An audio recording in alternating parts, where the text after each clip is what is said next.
there, this is John with Board Game Geek, and today we have John with Genius Games. That's right. And we are looking at Nerd Words Science. That's right. So what are we doing here? So Nerd Word Science is a party game, word game style game based on science terminology. Okay. So everything that we do at Genius Games, we want to design great games for gamers, but everything that we design has a science spin to it, right? Sure. Based in the sciences. Yeah. So what you're doing is you'll split up in teams. This game really shines at, say, 5-6 players up to 12 players. Okay. You can play 2 or 3 teams, and each team is going to be given one of these pads here. And this is where they're going to be guessing on the clues given to them. And then obviously, if you're being given clues, that means you're probably going to have a clue giver. Sure. So each player will be dealt these 2 cards. Now, on these cards are a number of science terms. And so you can see mine here.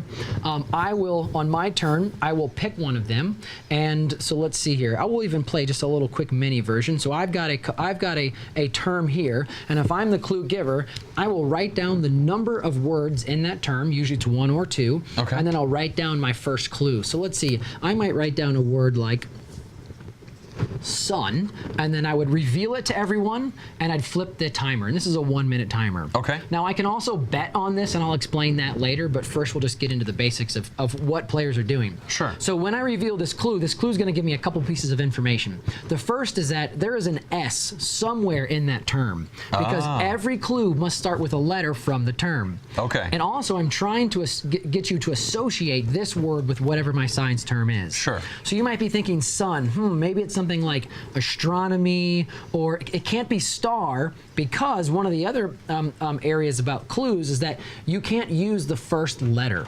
So as an example, if my word was volcano, I couldn't say volatile, but I could say lava, right? Because there's an L in it. That makes sense. So now each team is then going to write down what they think it is. So maybe I would say something like, I think it's astronomy.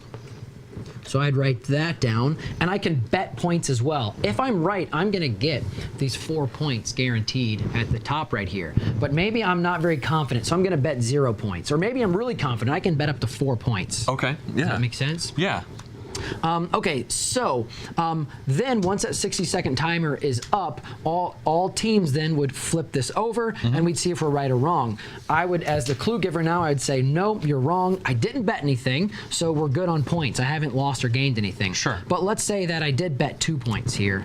Well, now my team's marker is going to go down by 2. And clearly, I'm saying I as the clue giver and the guesser. That wouldn't be the case. Right, yeah. But just for the example. So maybe I'd give another clue, something like energy, and I reveal the timer again. Anyway, we're going to keep doing this, and you have to always use the top line for the given clue. So the first line, first clue, and so on. And maybe we don't get it right again. The last one, let's say I say is soil, and you're like, okay, sun, energy, soil. Maybe it's photosynthesis. So you write down photosynthesis here, and you bet 4 points. That is, in fact, the word I was going for, photosynthesis, right?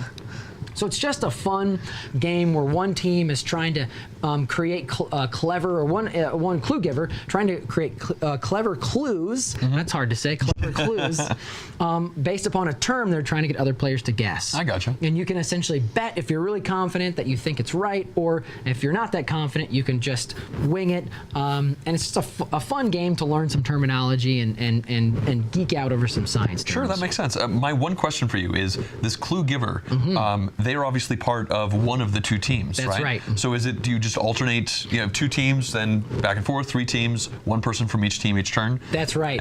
And that's why each player is given 2 cards, and the game ends as soon as each player has been the clue giver twice. I see. Because you'll be clue giver for 1 card, and then you'll pick another term from the other card. Great. The other thing, real quick, I'll mention, the clue giver, when they give clues, they can also bet if they would like. So I could just false bet and circle the 0 right there, or if I really feel like one of the 2 teams is going to get it on this 3rd clue, I could bet 4 points. But again, if we don't get it right, if my team doesn't get it or the opposing team doesn't get it, my team as the clue giver, we are going to lose points for that bet. So you don't want to bet unless you're really sure that someone's going to get it right. And that's not a decision you made with your team either. No, that's all on you. So you might cause some friction there. Yes, absolutely. Cool. Well, thanks for showing us Nerd Word Science, John. Yeah, thank you. That's and pretty great. This game will actually be on Kickstarter on March 19th. So very that's coming soon, up very soon. just a week away. And when do you expect it to hit retail? Hopefully retail in September. It'll be $29.99. But yeah, hopefully September. Great. All right. Well, thanks for coming on, John. Thank you.